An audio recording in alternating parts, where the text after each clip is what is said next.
flesh and blood. But I got this sword back here just ready to swing. I got on my I can't wait until my chance to go on the offense. I need to show you I can cut you deeper than you can cut me. But I got this sword back here just ready. I can despise you more than you can despise me. Chance to go on the offense. This is the sword. I can cut you deeper than now, some of us have learned a thing or two about what's in the book, about the letter, and we can use it to our own advantage. This is the sword. So I take the letter and use it to hurt you now, with it. Some of us have learned a thing or two about what's in the book, about the letter. I take the word of God and use it for my own benefit. And then when someone with more knowledge than I got comes around, I have to be a crawdad. I got to share, and now I got to go find me a bush to hide behind. Because I know what I've been saying is not the word of God.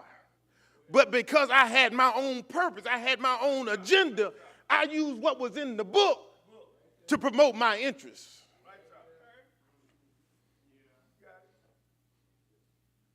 Some of us been wearing the armor for a mighty long time. And with anything that you've had, with any length of time, any length of period, at times it's going to need to be polished. It needs to be cleaned up. It needs to be manicured so it will take on its physical presence of beautification. Now, let me work with that for a minute. We too busy looking good that we don't want to use our armor because we don't want it to be damaged in battle.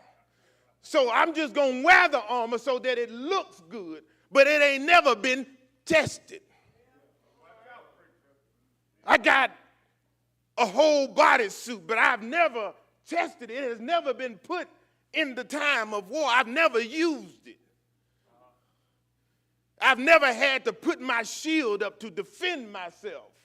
I've never had to have my thoughts consumed by God and not myself. See, the armor ain't no good if you don't use it. Now, let me go back. Are you using your equipment? Now that you know what the equipment is for, are you using it? Don't answer because I don't want you to show yourself. But if we use the whole armor of God, we wouldn't have the problems that we have now. We wouldn't be tripping over these flesh and blood obstacles. Then, see, this is where I'm going. When you become an overcomer, when you get over flesh and blood, now you can start to do healing. Now you can start saving souls. But as long as you battling flesh and blood, soon as you get in your feelings, the healing gone. The anointing is gone. The spirit is gone. And people continue to suffer. See, we can't just wear the armor. Again, what good would it be to come in here dressed like a doctor and can't take nobody, can't heal nobody, can't give them no attention? I look like a doctor, but I can't do what a doctor does. What good is it to be a child of God and can't do some of the things that God does? He says that we are to be Christ-like. Not Christ, but Christ-like. So that means I need to take on the ways of Christ.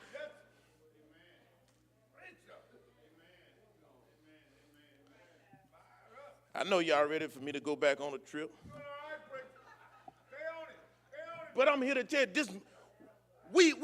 We going through this thing called life. We going through this thing called Christianity with the armor on, but we not using it for God's purpose. Soon as somebody say something that we don't like, let me throw my shield down because I don't want to defend myself. I want to go on the attack. So I got my sword, but I can jab you with this other hand.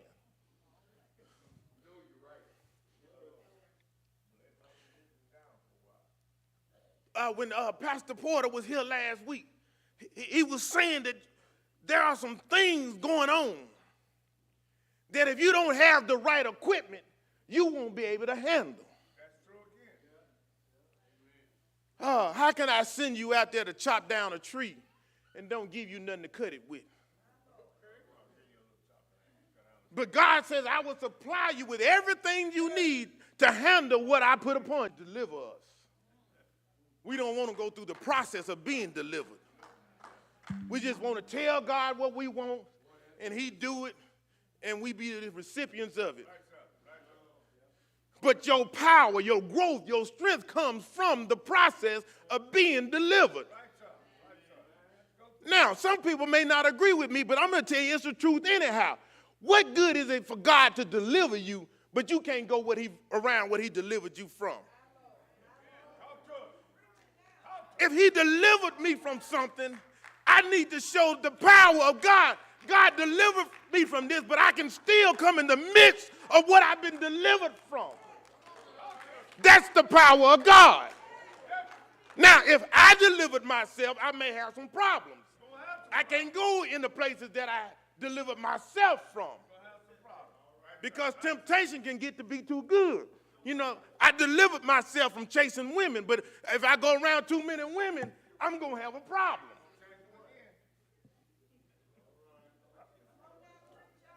And I'm a witness. Y'all may not like it, but I just came off a boat full of women. Full. But they wasn't fully dressed. But I was able to sit there in the midst and not be disturbed. He gave me eyes. I see everything. But I didn't have to go back to that old Corey Bernice tell me, ooh, wee. Sharon, I didn't do no, hey, didn't need that. Because God delivered me from that. I can go in that area and still be successful. And see, Mimi, I didn't put on the whole armor at first. I just had on my helmet. Didn't want my mind to be corrupted by what I saw. But see, if your heart ain't right, you need to protect it. And I know I still got some bad ways in my heart, so I had to put on my breastplate. And see, because I'm not fully grown into my armor yet, I had to make sure I put my belt on so that my prayers would stay up and keep everything anchored together.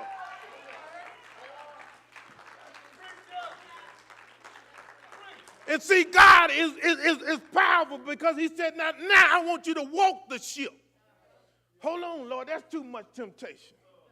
Because, again, they got an adult area, they got a kiddie area, and then they got an area that you go up there, you're going to see goodness and mercy.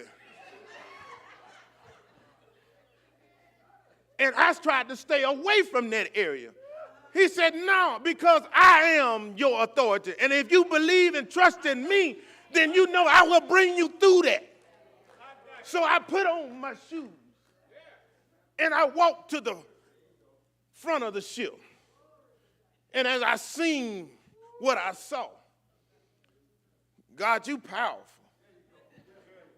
God, you're a creator.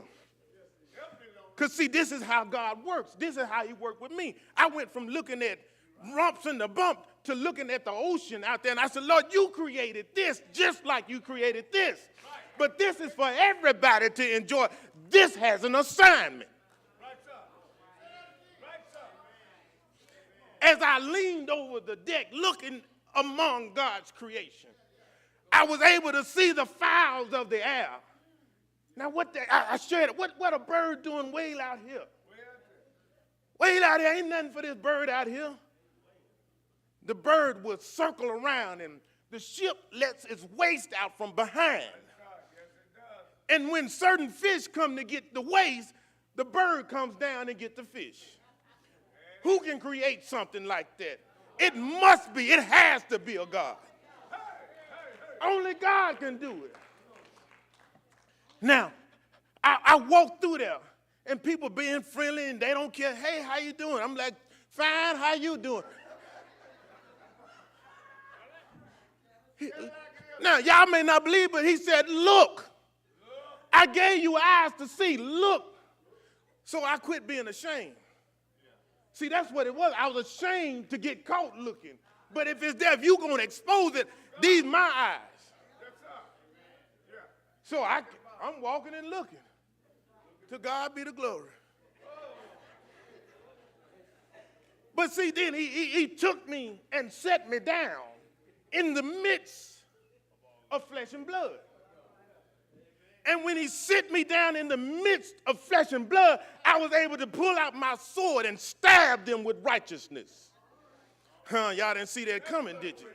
See, I never told anybody my name was Pastor Corey VanBuren in title. I always said my name is Corey. If you ask me, what's your nickname? My name Doug.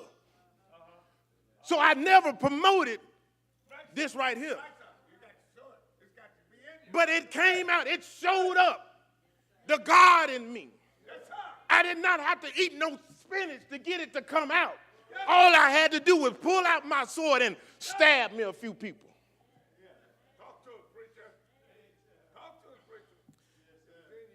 Got to the point, it became, we was on there 3 days. 3-day revival. I didn't set no time. They just saw me sitting at the table, minding my own. Here they come. Who is this man? I'm just a nobody. Trying to tell anybody about somebody who can save everybody. Well, you're a preacher. Well, since, again, who do you say I am? See, I was able to use what's in the book. I'm the son of Sylvester, but who do you say I am now that you fellowship with me? Who do you say I am?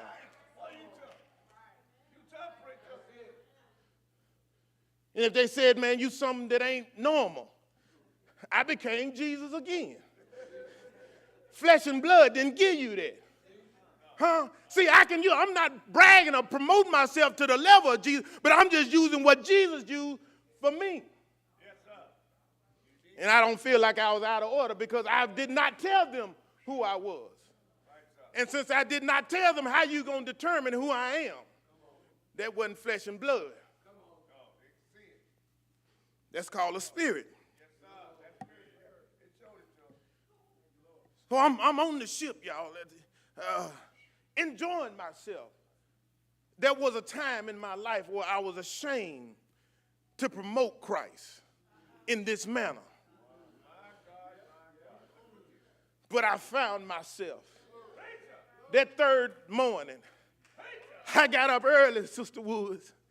I got up early and went and ate my breakfast so when they came, I'd be ready to talk. Because I don't like to talk and eat because, again, I'm hungry. So I got up early before they got there and had my breakfast. And then when they came, they said, man, we know you're going to be here. This is the last day of the cruise. Well, again, God put me here, so here I is. And they sat down and we began to fellowship. Man, I've never heard anybody normal talk like this. I said, why you say I'm normal? He said, you ain't T.D. Jakes, you ain't Noel Jones, you just Corey. Oh, I got something for you. I'm more than just Corey. I'm a child of God. My God is my Father. I said, so I'm not just somebody that you just ran upon. I said, it was God's Spirit that put us together. And since God has put us together, then what y'all gonna say? Oh, I enjoyed myself. I thought I was gonna be absent. You know, again, they say to be absent from the body. So since I was absent from Scott, from Progressive, I thought I was on vacation. I thought I was gonna be off. I thought I was gonna be free of responsibility. I thought I was gonna be free of pastoring. But he said, I would give you pastors. Again, I had to be a feeder for that season. I'm not their pastor in the membership, but I was their pastor on the ship. I enjoyed my moments to myself. You know, I hadn't even really told my family about the trip because I'm still drunk. So I need to sober up so I can tell him everything. But see, I didn't have to be worried about no phone. I ain't had to worry about no phone here. The phone was in the room. I didn't have no service. I wasn't paying no $100 just to talk to y'all. So I left that phone in there. Oh, everyone, when we come back close to shore, I cut it on, let the message come in. They still ain't talking about nothing, cut it right back off. I told Earl, I said, if somebody needed me, they would have had to do Red Cross. But I was not distracted by what was going on here. I enjoyed myself. Y'all didn't send me no money, no cash, but I forgive you. But see, when I was there, God knew what I was going to do.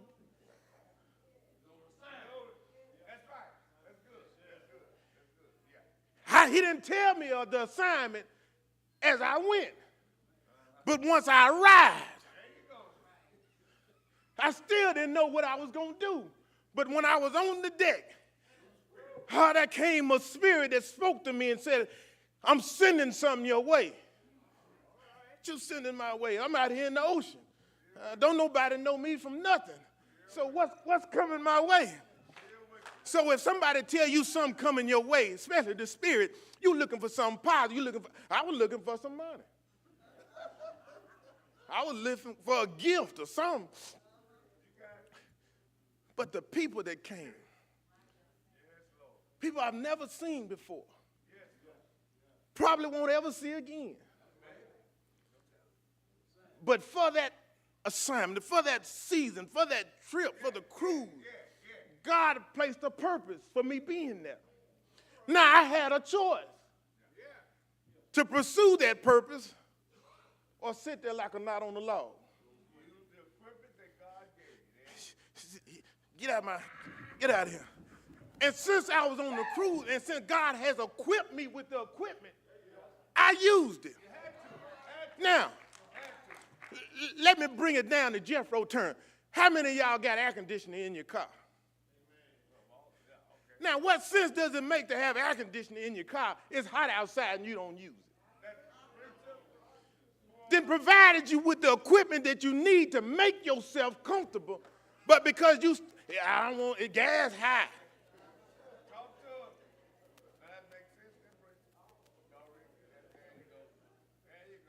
Now, let me raise it up a bit. You got problems in your life. You got issues, you got concerns. God gave you some equipment, but you won't use it. Now, I can't read. I can't read well. I don't have understanding, but he gave you lips. You can speak to me. You can come to me for yourself. Ain't nobody got to come for you. You have the opportunity to come before me yourself. Come commune with me. Let's fellowship one with another.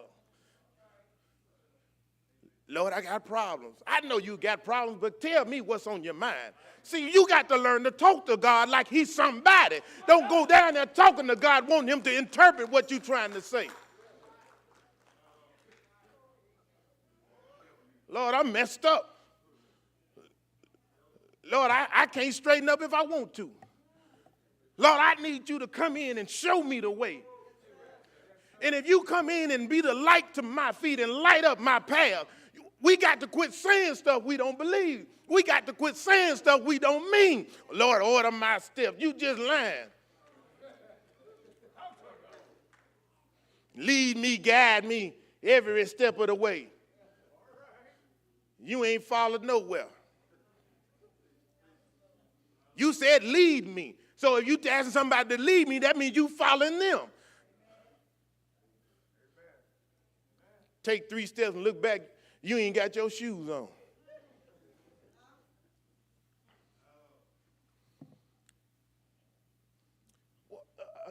I need a Bible reader right quick. I don't know the exact verse. I can't even quote it, but it says that for the perfecting of the saints. Who can help me out with that? For the perfecting of the saints. What does it say? How does it start off? For the gifts that are given. They're given for what? For what reason? For the of the saints. He give you this stuff as a gift to make you better. But we do like we do on Christmas and Father's Day sometimes. You know, they come give you a gift. That ain't what I wanted, so we sit it down. And then there comes a small gnat. Here come Bernice.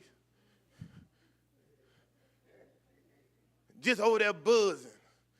You trying to meditate, and she just buzzes. Now, if you had your shield, you could defend yourself.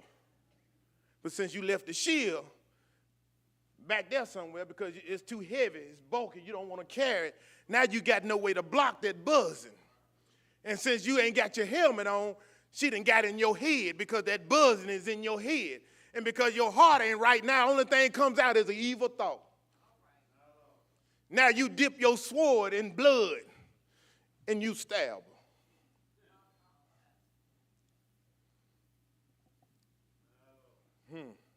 Let me try it again. You didn't sit there and left off your armor. But the only thing you want to carry is something that can put you on the offense. You want to carry the weapon of the word. I got the sword because the sword shows that I can do something. But some of y'all swords so dull it can't cut butter. You swing your sword trying to hit somebody, and they got their shield, and they defend themselves. But then they pull out their sword and jug you. Now you feel like the people back in Moses, you feel like the magicians and Moses put his stick down and he ate theirs. But I'm going to say this, and I believe I'm done. This is my closing point. I said it earlier. Everything that God gives you is for the front to be adorned, the front to be protected. I'm giving you the choice to protect your front. Because I'm a man, I cannot lie. I said I got your back. So you ain't got to worry about your back. You need to take care of what's in front of you. But we too worried about, I'm worried that Mimi gonna stab me in the back. God said he got my back. And if I have enough faith in God, then I don't need to be worried about my back. But because there is no faith, there is no trust, there is no confidence, there is no belief in what God has said, we too busy looking behind us that we can't go forward. Yesterday, to the best of my understanding, means the past. Meaning it has been completed. It's in the book. It's recorded. Yesterday. The day before today. Now, if you still want to live in yesterday, keep looking behind you. Keep expecting the things of old to come back and take care of the things of the present. It ain't going to happen. But you're going to find out that you have missed your boarding call because you worried about yesterday. My yesterday helped me for today. Oh, I learned from yesterday, but I'm not looking at yesterday. That is behind me. God got everything that's behind me. And if I don't want it to come up again, I ain't looking back. What happens when you look back? You lose focus of what's in front of you. Now, if you good, you may can do it, but I've never seen it done in my lifetime. If you can do it, prove it. Walk a straight line looking back.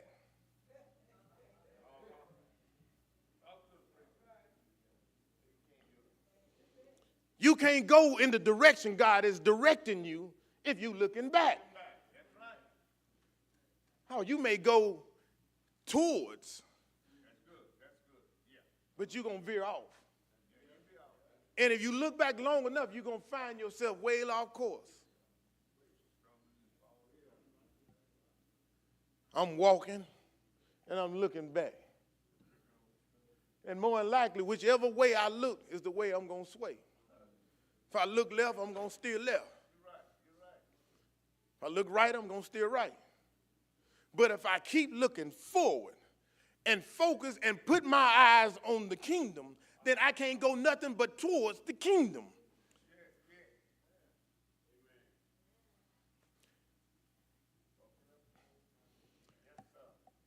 Are you using your equipment? And if you're not, I can't condemn you. I can't say nothing to you. I can only remind you that God has given you what you need to handle every obstacle that comes up in your life. He's equipped you with what you need. But whether or not you use the equipment, that's your choice. Church got a generator. We don't use that generator every day. We only use it when we need it. When the power goes out, the generator comes on. We don't need that generator running now. For what purpose? That's why you need your helmet. It gives you sense. It gives you knowledge, wisdom, and understanding of how to use the armor to glorify God. Yes, sir. We too busy using it for ourselves, fighting my battles. And my battle is nothing but flesh and blood. I never get to the spirits, to the principalities, to the evil, to the rulers. Because they ain't going to have to do nothing when they come up to fight me nowhere. Just show up, and I'm gone. I can't even fight you, so how am I going to fight a spirit? I can't overcome you. How am I going to overcome a ruler?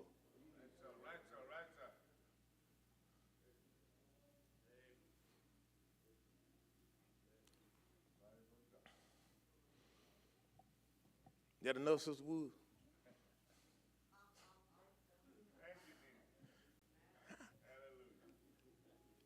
We come to church Sunday after Sunday, at least most of us, after Sunday after Sunday. And we leave our armor in the car. We leave it in the car. Who in here computer savvy? Phone savvy, computer savvy? I believe everybody's hand should have went up. Because everybody has a computer instrument. And every now and again, on your phone, on your computer, it tells you that it has an update that it needs to perform. But we come to church every Sunday and we see that sign that says we need an update, and we cancel it. We decline the update. Now, with some of these updates, they're for fixes, they're for bugs that has going to create a problem in the software of your instrument. And then when the phone or the computer start to acting up, we blaming it. But it ain't its fault because it needs to be updated. Some of us need an update. Some of us need to have some stuff downloaded in us. Some of us need a new software version. Now, what does that mean biblically? Some of us need a renewing of our mind. We need a transforming. We need transformation. We need to be redone. We need to be remolded. But we keep declining the update and wondering why the equipment ain't functioning in the manner that I bought it for. You were bought with a price, but you ain't functioning in the manner that you were bought with. I learned something, and I've been looking at it ever since Friday night. Your reasonable service. I look at it as that's the least you can do. But Pastor Parker, when he said, that's your worship. And I said, and I almost shouted because I didn't want him to know that you said something I really didn't know. Well, I'm going to be honest. He said something I didn't know.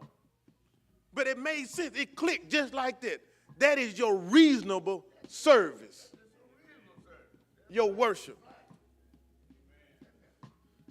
Now, I'm going to say this and I'm going to open the doors because I know somebody's going to throw something up here. But is your reasonable service worthy of being called a worship to God? Now, you can't look at me. You got to examine yourself. That's right. Is my worship adding up to a reasonable service? All the doors are open. You can come by letter, candidate for baptism, Christian experience. You may be lost. You may have lost a piece of your arm and want to have it replaced. Come, while the blood runneth warm in thy veins.